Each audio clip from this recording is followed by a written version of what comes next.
Need to replace your Infiniti Q50 key fob battery? This video covers 2014-2019 models. It's a simple DIY task, saving you money. We'll guide you through each step for a successful battery replacement. You'll need a small flathead screwdriver or a plastic pry tool to open the key fob. Using plastic prevents scratches. Have your new CR2025 or CR2032 battery ready. Work in a clean, dry area to avoid damaging the fob's electronics. Ground yourself to prevent static discharge. Gather all materials before proceeding. Locate the small notch or seam on the key fob.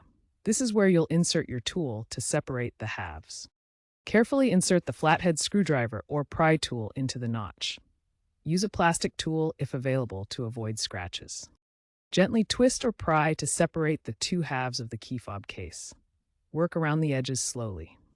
Be patient and avoid excessive force to prevent damage. Some fobs require removal of the physical key first.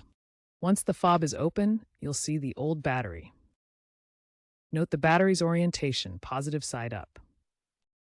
Use the screwdriver or pry tool to gently lift the old battery out.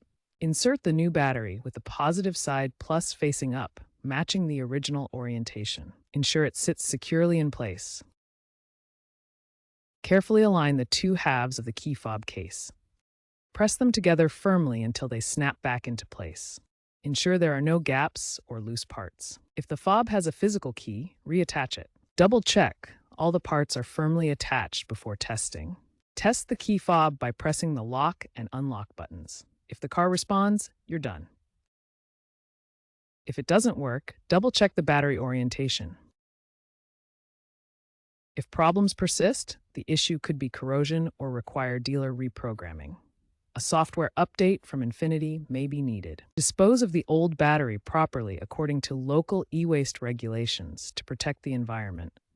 If you encounter difficulties, consult your Infiniti owner's manual or seek professional assistance. Consider adding a small amount of dielectric grease to the battery contacts to prevent future corrosion. Remember, DIY saves money, but proceed with caution. If you have issues, contact Infiniti for support.